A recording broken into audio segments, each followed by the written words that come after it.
৬৯০ টাকার গ্যাস আমরা এখনও আমাদেরকে প্রায় ১৪৫০ টাকা ১৬৫০ টাকায় কিনতে হচ্ছে। তো এটা আসলে কেন? একটা গ্যাস সর্বোচ্চ আপনার যে সরকার নির্ধারিত যে রেট, সেই রেট যদি আমরা সেই রেট অনুযায়ী যদি আমরা হিসাব করি, মাত্র ৬৯০ টাকা একটা গ্যাস, একটা সিলিন্ডার গ্যাস যেটা ১২ কেজি, সেই ১২ কেজি গ্যাসের দাম পড়ে ৬৯০ টাকা। সেই গ্যাসটি আমাদেরকে কিনতে হচ্ছে ১৪৫০ টাকা ১৬৫০ টাকা দিয়ে। এই টাকাগুলো আসলে কারা নিচ্ছে? বিপিসি মানে বাংলাদেশ পেট্রোলিয়াম কর্পোরেশন, এই কর্পোরেশন থেকে এই গ্যাসের নির্ধারিত দাম দেওয়া হয়েছে ৬৯০ টাকা। কিন্তু সেই গ্যাস আপনার বিভিন্ন আনাচে কানাচে, বাংলাদেশের আনাচে কানাচে যেই দোকানগুলো আছে, প্রত্যেকটি দোকানে ১২ কেজির যে গ্যাসগুলো, এই গ্যাসগুলো বিক্রি হচ্ছে আপনার ১২৫০ টাকা থেকে ১৬৫০ টাকা পর্যন্ত। এরপরেও এই গ্যাসগুলোর ভেতরে আপনার যেই পরিমাণ গ্যাস থাকার কথা, সেই গ্যাস কিন্তু এখন থাকে না, সেখানেও কিন্তু দুর্নীতি হচ্ছে।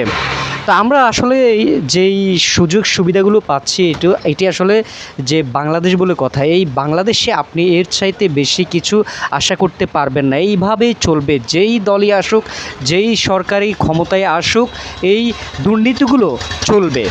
আর এটার প্রতিবাদ আসলে কেউ করতে পারবে না, কারণ আমরা আমাদের নিজেদেরকে মনে করি যে আমরা একাই ১০০, কিন্তু ১০০ জন মিলে আমরা এক হতে পারি না। যার কারণে এই দুর্নীতিগুলো আপনার দিনের পর দিন বাংলাদেশে চলবে, বাংলাদেশে চলতে থাকবে। এই দুর্নীতিগুলো কে বলবে, কে কথা বলবে, কে প্রতিবাদ করবে?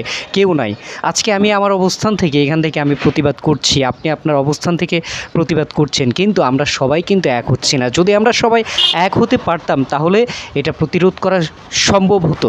আজকে দেখুন, প্রত্যেকটা দোকানে আপনার যদি একটা পণ্যের দাম যদি কমে, সেটা কিন্তু কখনো কমাবে না। বিশেষ করে বাংলাদেশের কথা যদি আমি বলি, এখানে একটা পণ্যের দাম যদি ৫ টাকা যদি বাড়ে, সেখানে ১০ টাকা বাড়িয়ে ফেলে।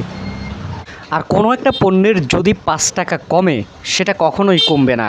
আজকে একটা গ্যাস নিলাম ১৪৫০ টাকা দিয়ে, একটা গ্যাস নিলাম, ১৫ দিন ২০ দিন পরে সেই গ্যাসটা শেষ। কোথায় গেল, কিভাবে গেল?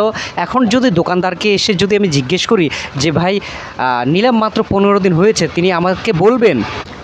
আপনি যদি ব্যবহার না করেন, আপনি যদি না জ্বালিয়ে থাকেন, তাহলে কিভাবে শেষ হলো বা কিভাবে শেষ হবে? আপনি ব্যবহার করেছেন বিধায় শেষ হয়েছে, তার উত্তর এটাই থাকবে।